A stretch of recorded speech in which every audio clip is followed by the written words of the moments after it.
It's time for another edition of AEW Unrestricted. Tony Schiavone, Aubrey Edwards, joined by Tony Khan. Yeah. Yes, sir, because we have our big event coming up this Sunday on pay-per-view. It's All Out.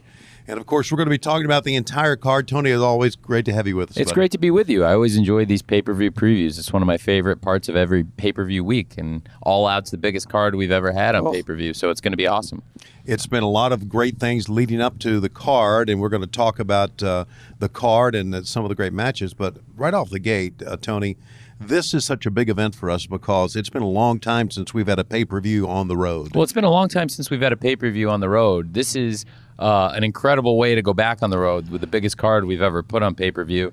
And then to go back on the road, I think it's fun because we've been doing these shows in Jacksonville, the pay-per-views, and us literally doing these pre-shows together in Jacksonville for a long time.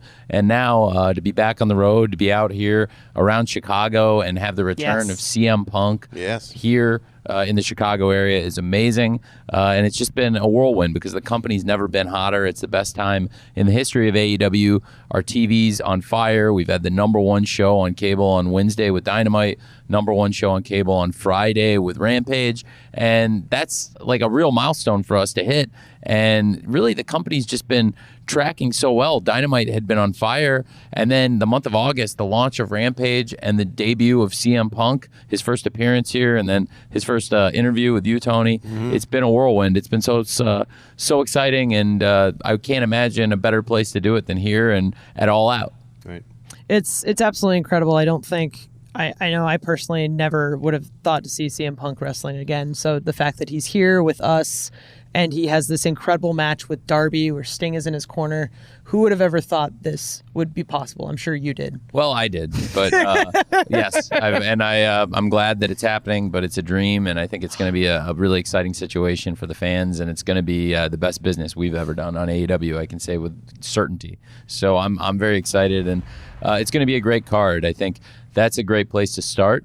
The return of CM Punk, we have great bell-to-bell, great action on this show and so much to look forward to. But I think something that people have been anticipating for years is the return of CM Punk to wrestling. And Darby Allin is one of the hottest wrestlers in the world. And I think that match, Darby Allin versus CM Punk one-on-one, is the most anticipated thing in wrestling in a really long time. When CM Punk was asked, and JR asked him this, why Darby? We've always wondered why Darby. He said, because when I was a youngster, this would be the type of wrestler I would want to be like. Absolutely.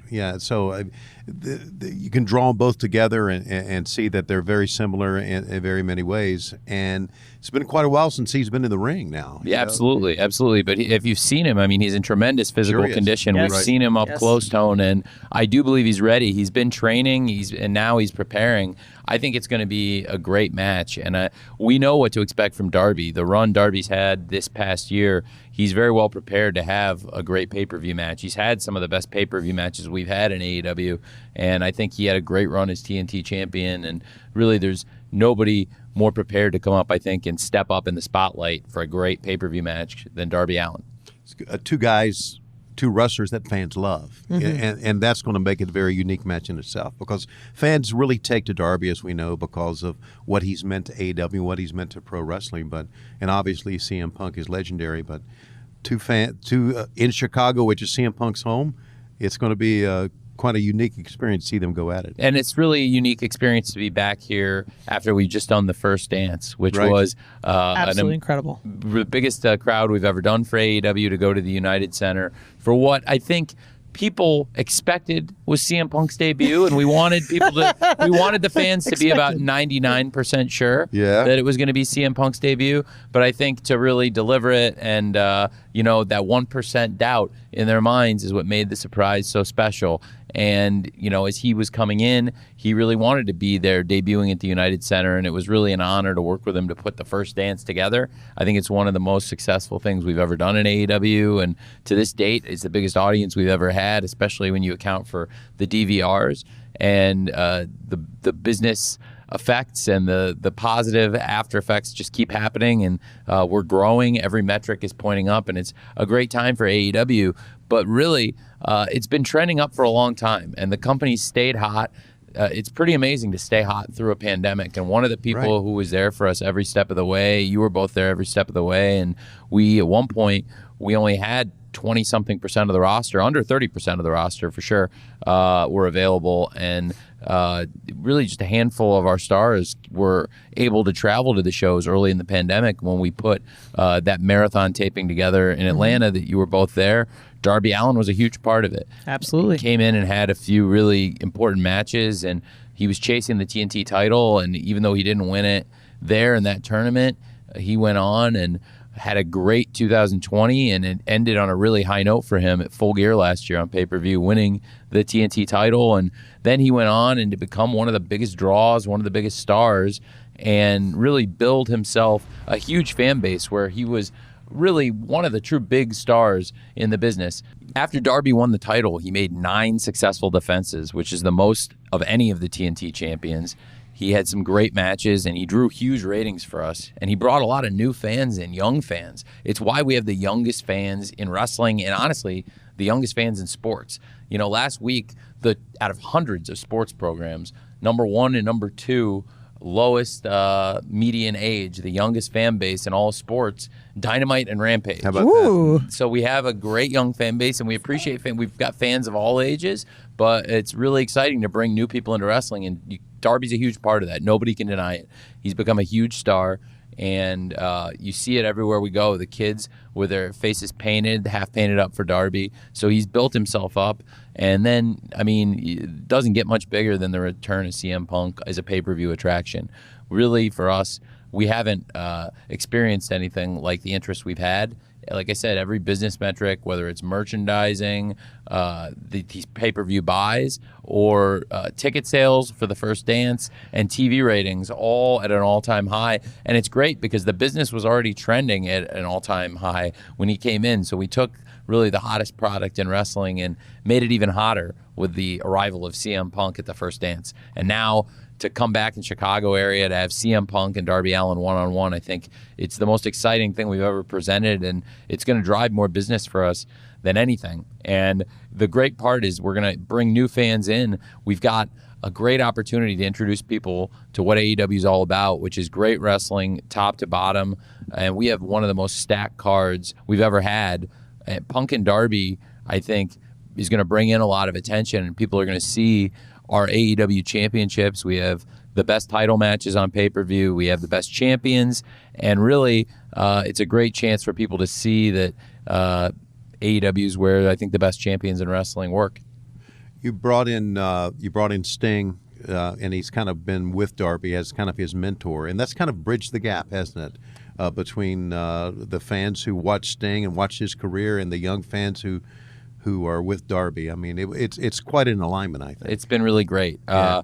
It's, bringing Sting in and signing Sting, I thought it was a natural fit with Sting and Darby, and it's been such a great pairing, and they've added so much, I think, to each other's, and it's what a unique chapter in both of their careers at a really formative time in Darby's young, exciting career as he launches himself into real stardom, mainstream stardom. And Sting, somebody who knows a lot about that, one of the most successful wrestlers of all time. What a great mentor for Darby. And again, they have so much in common. Really 3 men that have a lot in common. 3 men, 3 really good men, 3 honest men, and 3 men who aren't going to go out and be having drinks or doing anything crazy. I mean, 3 real straight edge, hard training guys, right, and all in prime condition. Really 3 great generations with Sting, Darby Allin, and CM Punk. 3 great generations of champions here in AEW where the best champions in wrestling work. Right. So it's really exciting time for us, and that's going to drive so much business. But really, it's a great card top to bottom, and I think we can talk down the whole thing and talk about all the great title matches and all the exciting stuff on this amazing pay-per-view card. I want to add one more thing about CM Punk. I had talked to him. I had met him twice before he came to AEW, but his enthusiasm backstage that day, his enthusiasm when he walked out, obviously we saw all that, and when he came back, was really contagious. It was really contagious backstage, and everyone was happy for him being happy. Right, and everyone was just thrilled about being in the moment. It's a moment that we'll never forget. But I've often said one of the great reasons that we love working here in AEW is because of how great it is backstage. And you've added another element now to a guy who has come backstage with such a determination and excitement, and it's contagious. Well, he fits like a glove. He loves wrestling, and I think that's what so many of us have in common. And I think that's why a lot of us gravitated towards each other, because there wasn't really a mainstream outlet with great production values for people to express their love for wrestling, right? And in the ways we want to. Right. And I love working with so many people here. I love working with both of you, and CM Punk fits our office culture like a glove. Right. Like I said, he he's really just a really does. good, honest person. And same thing with Sting and Darby. And to have this kind of a match, really two guys, 2 generations, and throw Sting in 3 generations of the greats. It's not going to happen very often, and for somebody like CM Punk to make the return to the ring after a 7-year absence is pretty monumental. And I think the first dance showed how much interest there is. We heard from ESPN that the amount of social traffic they had on this one post, this one retweet, was more than they've had on anything since May, which included the Summer Olympics, the NBA Finals, and the European Championships. So it was an incredible story. No big deal. Not just a big deal in the world of wrestling, but in the world of mainstream sports and a big news story. Sure. So, again, the amount of media interest in us is at an all-time high, and this is great because All Out is going to do big business for AEW. We're going to introduce our brand of wrestling to all kinds of fans, and our TV ratings, growing. And the first dance was the biggest crowd we've ever done, and we're going to top that again next month when we go to Arthur Ashe Stadium. Just a few weeks. AEW Dynamite Grand Slam coming up just in a few weeks. It's going to be awesome. It's a great time. You said a great time to be a fan of AEW. It really is a great time to work for AEW. It's a great time to be a fan of wrestling. It really is. Right. Wrestling's great right now. There's so much great stuff going on, and I think AEW, honestly, is at the forefront of it.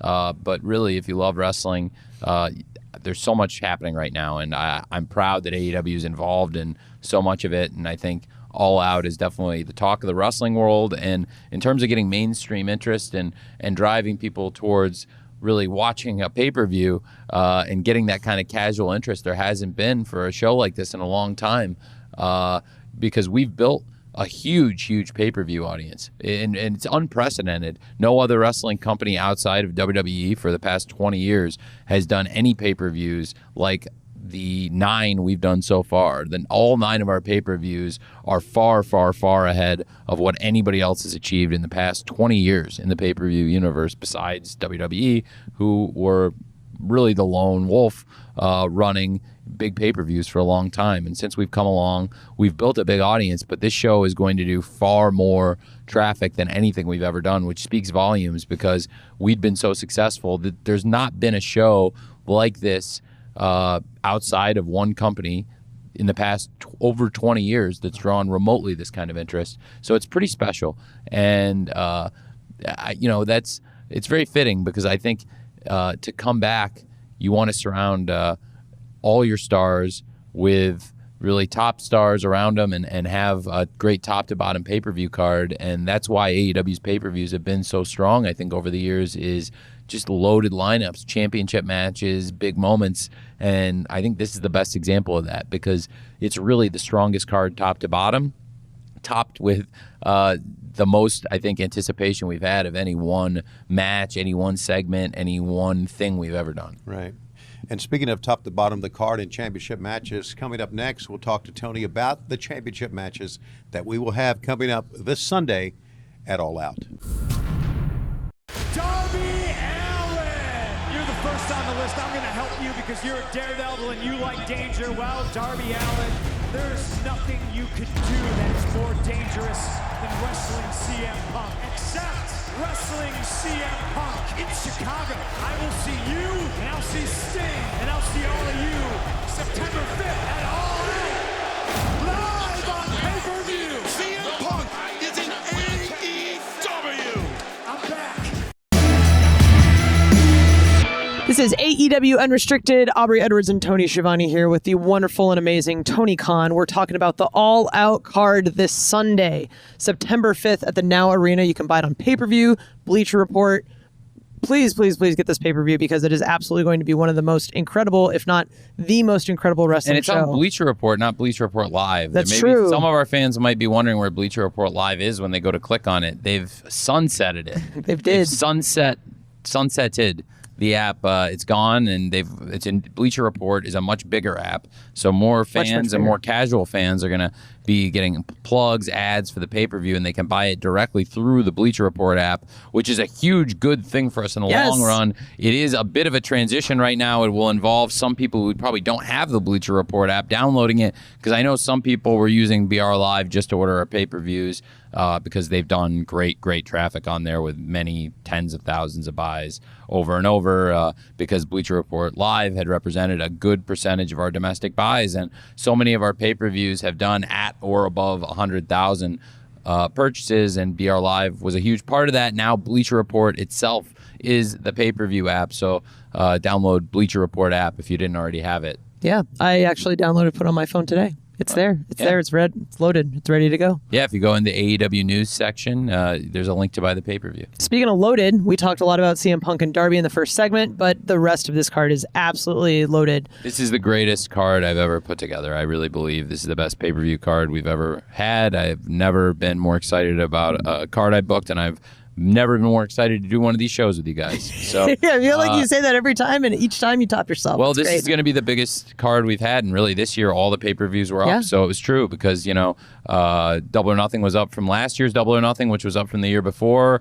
Revolution was up from the year before, which was such a successful show, and then, of course, Full Gear was up from the year before, and All Out last year was up from the first year. So I think this year we can expect All Out to trend again and that pattern to continue. So it's our 10th pay-per-view, and they've all been up year over year, which is pretty exciting. So I have said that this card's going to even top the prior year, but frankly, it's been true every time. Every single time. Check our numbers. So every single time. So we have to talk about Kenny Omega versus Christian Cage. They had an incredible first match together for the TNA Championship on the very first match of Rampage, debut of Rampage, and Christian ended up walking away with that win.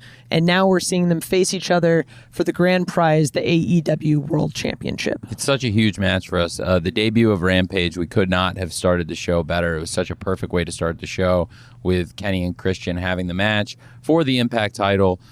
Kenny had held both belts. The AEW title and the Impact title has been a great champion. You can disagree with the way that he won the title, but frankly, you can't disagree that he is one of the best wrestlers in the world. And he and Christian went out and had a classic TV match, and they had it with some of the constraints of television. There was I had to go to a commercial break. I just think that really on pay-per-view without any constraints like that, they'll just go out and tear it down. And they had one of the best TV matches we've ever seen. Yes. And I think they can have an even better match at the pay-per-view, which is pretty amazing. And I think the expectations are sky high for the AEW World title match with Kenny Omega, Christian Cage. And Kenny Omega and Christian Cage are two of the best wrestlers in the world, bell to bell. Christian Cage had a long layoff, and I think we can talk about that at length. But he was out of the ring for a long time, and he's come back. He's shown he's as good as he ever was. And the match he had with Kenny Omega on the debut of Rampage was one of the best TV matches we've seen ever. Right. And I really believe on pay-per-view, without any constraints, no commercial breaks, interruptions, these guys are going to go out and I believe have one of the great pay-per-view matches we've had. And I'm so excited about it. And after Christian Cage's long layoff of 7 years, we've really seen him come back and prove himself time and time again since he came back. He said outwork everyone, and basically that has led to the success he has seen in AEW. I mean, he worked himself up the card, right, and nobody can say he didn't, and he's earned the respect of even the harshest critics. I think anybody who doubted it when Christian Cage came back, he came in right off the bat, won a great match against Kazarian on Dynamite, right, and had a tremendous match with Will Hobbs. Tore the house down on Dynamite against Matt Sydal. Had a really different match with a lot of submissions and very cool mat wrestling that I really enjoyed versus Angelico. And then had a tremendous match at Fyter Fest against Matt Hardy, one of his all-time rivals, one-on-one. That was a great match. Did a huge number, big audience, and people were really excited. And after that, we saw him go to Rampage and have this classic match with Kenny Omega. Really, since the beginning, I think he said he's wanted to be the AEW World Champion, and he's already shown he can beat Kenny. He can beat Kenny in a championship match situation. And I think now, like Christian said, he's going after the big one, the AEW World Championship, and it's such a big match, and I can't imagine a better stage or a bigger pay-per-view for such an amazing world title match. The other world title, a number of world title matches, the tag team title, but I want to talk about the AEW Women's World Title match. Of course you do. Of course I do. Britt Baker and Kris Statlander. Kris Statlander has returned after her injury, looking better than ever, and of course Britt Baker has become quite the phenom, I really think, in the women's division. I mean, the fans have taken to her. They all go DMD, but she has proven herself in the ring despite numerous injuries. Absolutely. She's really such a resilient wrestler. She's got a very high opinion of herself. Yes, she does. Yes, she does. But I think the wrestling world has a really high opinion of her right now, too. I agree. Yeah. And Tony Schiavone has a very high opinion of her. She's a good friend. Slightly biased. Yeah, he's very biased, but nevertheless, she's been a great champion. But Kris Statlander's come in, and as we said, she's had a tremendous return. She's shown up in the best shape of her career. Yes. She's undefeated since she came back, motivated, and I think we've seen this is going to be not just the toughest test for Britt, but really by far the best opponent she's been back in the ring with. And I think, for Kris Statlander, same. Britt Baker's the toughest test she's had, and this is a match we've wanted to see for a long time. Right. And I think it's a dream match on such a dream pay-per-view, and it's kind of the theme of the card is dream matches. So it's very fitting that this world title match takes place on this big card. And Tony, I mean, you've seen what a mainstream star Britt has become firsthand. You were there. You were with her every step of the way when we went back to Pittsburgh for the debut of Rampage. Right. What a huge homecoming. What a great red carpet welcome she got in her hometown of Pittsburgh. It was amazing. We went to the dental school, and I remember her saying, I'm not so sure how they're going to receive me. And it was a hero's welcome. They waited for her in the lobby, and then we went all back through and saw some of her professors, and she signed autographs. And then we went to the Pirates game where she threw out the first pitch, and then we went to this famous bar that's right next to the stadium, and they had her sign a bottle of wine and put it up on the ledge with all the other stars. They put it right beside Chris Jericho's bottle, which was a big deal. So I was very proud of her. And I knew her parents were very proud of her as well. And she talked about, hey, I had been a Pittsburgh Pirates fan, and I would come here with mom and dad to this stadium, PNC Park, and now here I'm throwing out the first pitch. It was a big moment. I was very proud of her, and she came back a star, and deservedly so. Well, that's amazing, and I'm glad you were there for all that. Yeah, You're a great friend, and it was very special. And I think, Kris Statlander has spent a lot of time training. And Britt has had an injury. She's had a wrist injury she suffered in the run-up to the first Rampage, and that was really her first match back since Nyla Rose had injured her wrist. And to get Britt back in the ring with Red Velvet, who's another tough wrestler, it's already been tough for Britt. And then she's had a lot of out-of-the-ring activities. Her dental practice keeps her really busier than almost anybody in the sport. Yes. And so her commitments and all the things she did in promoting Rampage in her hometown, it's a lot. It's a crazy schedule. And Kris Statlander is one of the best athletes in wrestling and is undefeated. So it's going to be very interesting to see what happens here. But Kris Statlander has everything that it takes to be a great world champion, and I think she potentially could be a great world champion for us in AEW. So Britt's definitely got her work cut out for her in this championship match. In her title defenses that she's had, Nyla Rose and, of course, Red Velvet, this is a much different type of match for her. Absolutely. That you'll have to go up against. Wouldn't you agree? I absolutely agree. Yeah. I mean, all three of those wrestlers that you named there, they're very different styles, different histories with Britt. Right. But I think Statlander is definitely going to be Britt's toughest test so far. Jamie Hayter has kind of thrown a wild card in all this too, hasn't she? Yeah, she's definitely an X factor in this whole situation. Britt has a heater, an enforcer, somebody to watch her back, right, and kind of a thug. And so for Britt Baker, I definitely think that it adds an advantage. Kris Statlander has good friends watching her back also. Sure does, some of the best. And some of the best friends anybody can have. So it'll be a great night. The theme of the show is dream matches and great title matches, and I think you couldn't ask for anything better than Dr. Britt Baker versus Chris Statlander, the number one contender. DMD. Yeah, okay. How about our right, tag all match? right. All right. So this tag match, I mean, we have this, everyone loves tournaments. I love tournaments. It always leads to incredible matchups, and we see how pairings could end up working. And, we know the Lucha Brothers, we know the Young Bucks. We've seen them in pay-per-view before.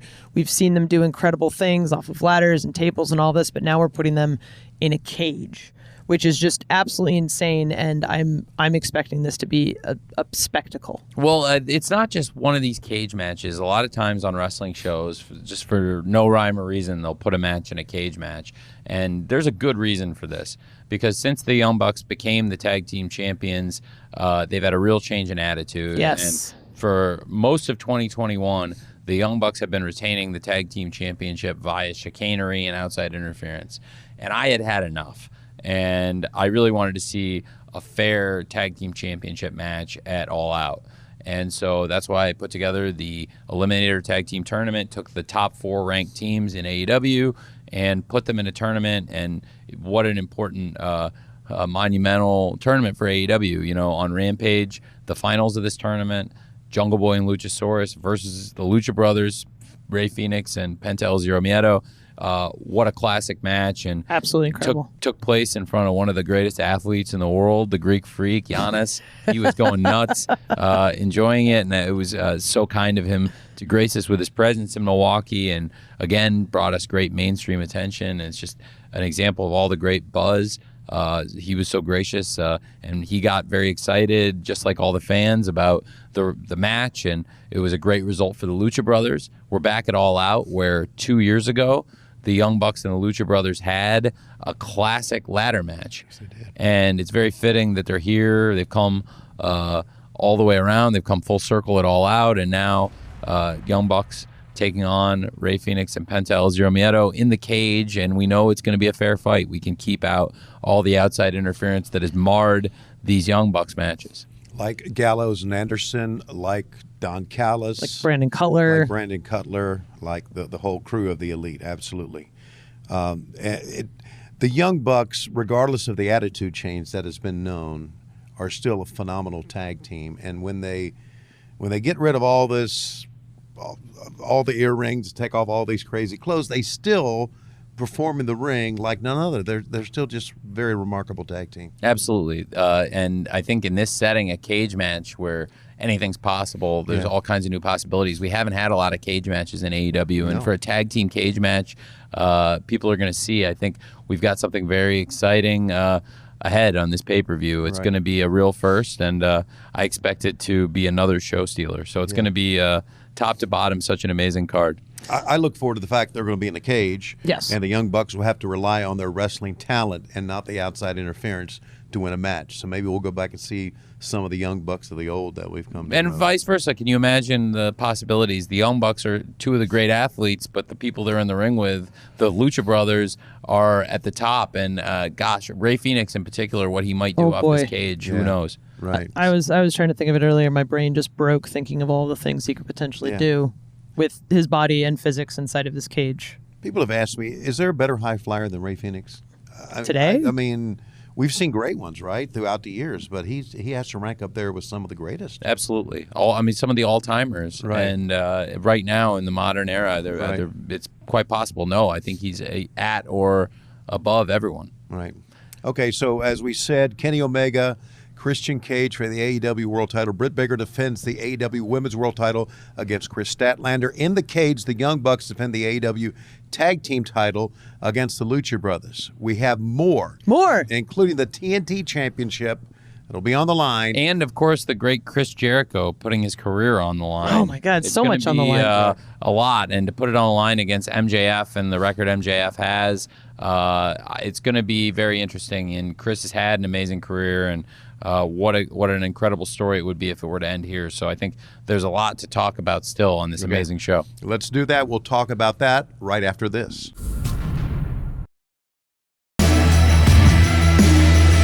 We are heading to All Out on pay-per-view. It's coming up this Sunday, 8 o'clock, 7 Central. Make sure you join us top to bottom our best card. We've talked so much Yes. about the matches, the title matches, the return of CM Punk against Darby Allin. But now let's talk about some of the other matches on the card, including Miro in the TNT Championship defending against Eddie Kingston.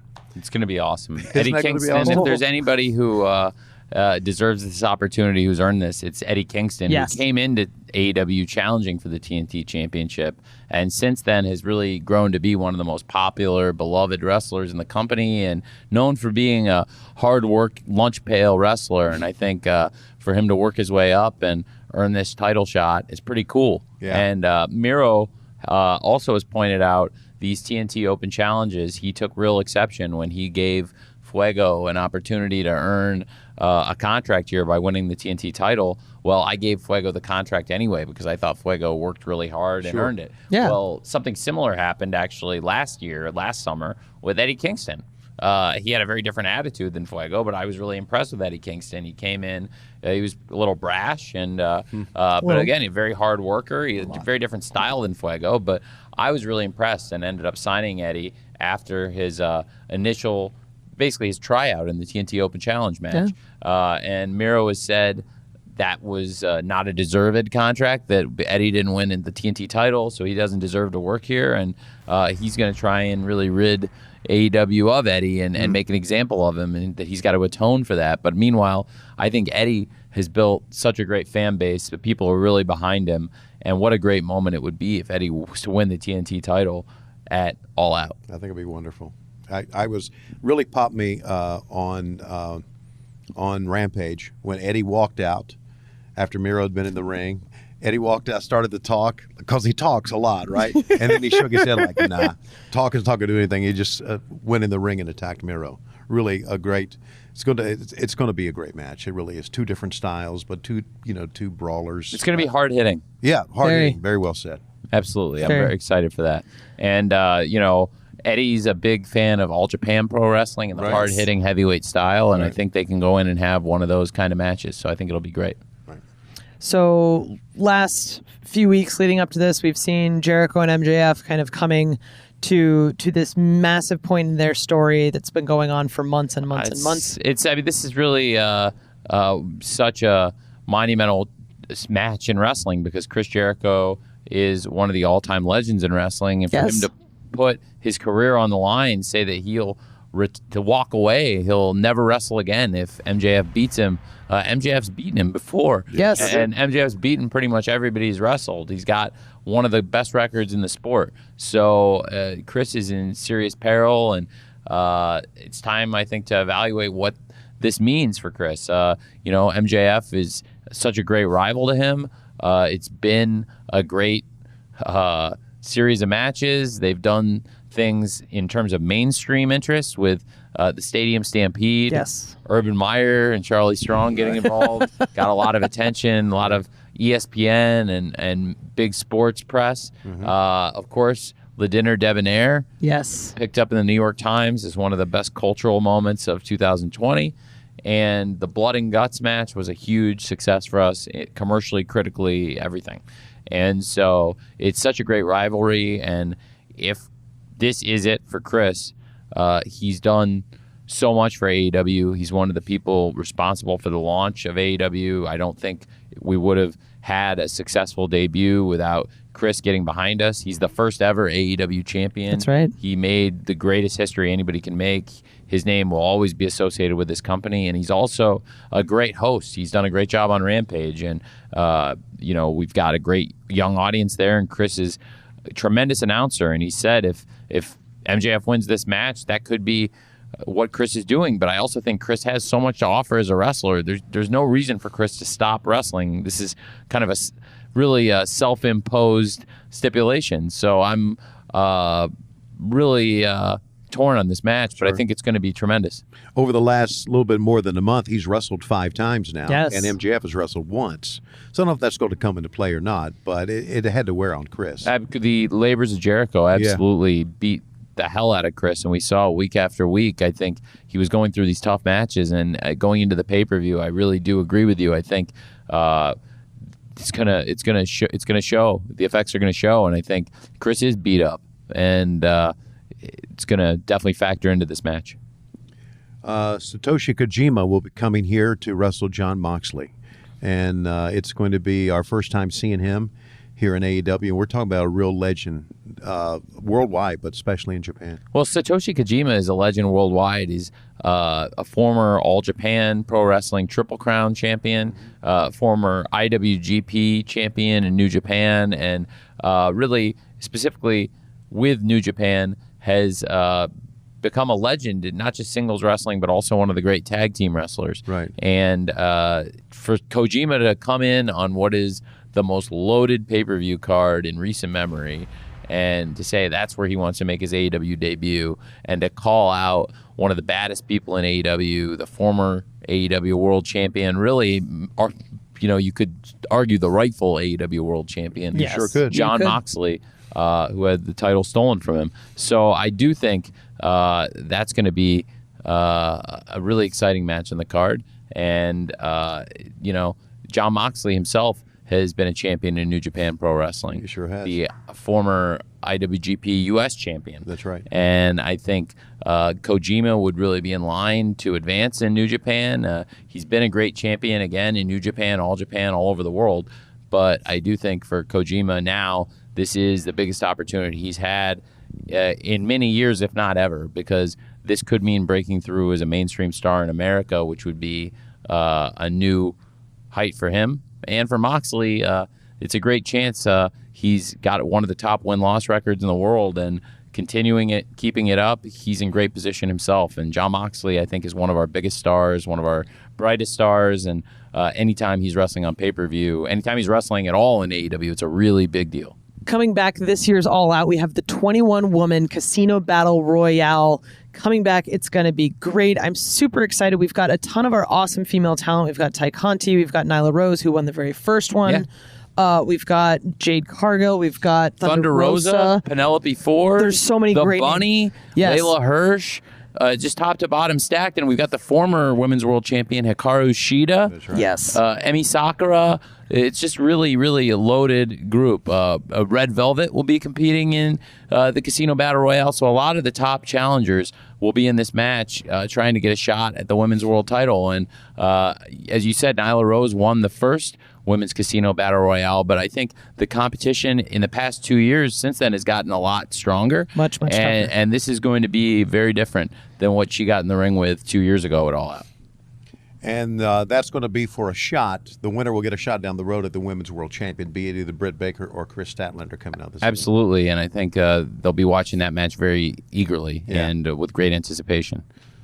We also have Paul Wight coming back in the ring for the first time in quite a long time. Exciting. Against QT Marshall. That's really cool, and I think it's something. It's a great story, and you're very close to it, Tony. Yes, I am. Friend. QT Marshall was mistreating you, and I think it was really cool. The one person of all your broadcast partners, the one who stepped up and took your back was Paul Wight. Right. Always befriend the biggest guy in the room. There you go. That's what I say. Well, you guys have been friends for a long time. Well, we have. We've known each other since the 90s. And having Paul come back and work with me has been spectacular. And I'm so glad that he stepped up and not only had my back, but he had enough of QT Marshall before then. I mean, we all have. We all have. I mean, he even comes out before you'll come out sometimes and run his mouth to the fans. Yeah, well, telling us how much he does behind the scenes. He does. He's a good assistant, and he does a lot of important clerical work. I think QT actually came on this show and took credit for a lot of the writing, which is amusing to me because, I write the outlines and I send them to two people, QT and Denise. Mm-hmm. And Denise is really doing as much of the formatting. To be fair, QT does do a lot of good work, but I think he may have taken a little bit too much credit the last time he appeared on Unrestricted. So I'm glad to set the record straight. QT's a great person, but his contributions are also largely clerical. And so now is a great chance for Paul Wight, I think, to put him in his place. Yeah, there's a lot of people that go to school to be a stenographer that could do that job that QT. Well, actually, QT does great work behind the scenes, and he's actually he's a great trainer, and it's fun to rip him, but he's just so obnoxious, and he's incredibly helpful, and I like working with him behind the scenes, but he runs his mouth a lot, and he's pissed the wrong people off, and Paul Wight, you've got a good friend, and I sure think do. it was not cool what QT did to you, and I think it'll be good to see him get in the ring with one of the largest athletes in sports. Big choke slam coming, I hope. Oh, please, Okay, so- please. It's not a matter of if, it's a matter of when. Okay, let's not forget we have the buy-in that starts. Of course, we got Yeah. and these great matches with, of course, Orange Cassidy now teaming Right. up with Jungle Boy and Luchasaurus. They've got his back against the HFO. Yes. Right. So there you got it, top to bottom. Anything else you want to add? Well, I think it's just such a special weekend all out. We've got the Fan Fest. Yes, Right. It's gonna be Saturday. a huge part of it. And tomorrow, if you're listening to this when it comes out on Thursday, we've got Friday Night Rampage Right. live. Yes. So it's going to be a big 3-day weekend, and really events 4 out of the 5 days with AEW Dynamite, and we got some fun stuff going on Thursday too. So really, it's just a whole week here going on. But I think there's so much excitement. AEW had the most momentum of any wrestling company in the world this past year, but for CM Punk to come in when he did, it's a perfect time for AEW, and it's a great time to get back into wrestling. If you haven't watched in a while, and if you've been supporting us this whole time, we really appreciate it. This weekend is for the fans, for the new fans, and for the fans that have been with us this whole time. So thank you very much.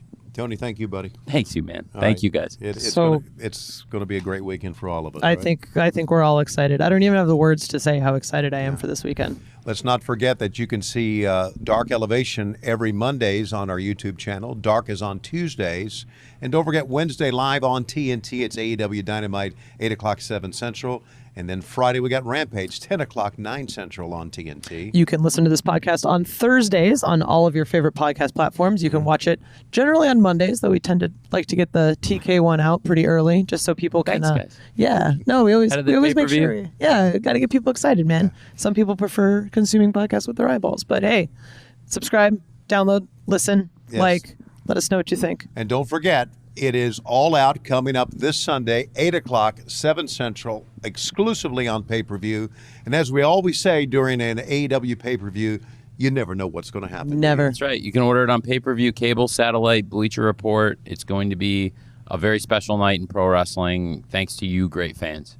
And for Tony Khan, I'm Tony Schiavone. I'm Aubrey Edwards, and this is AEW Unrestricted. Thank you so much for listening.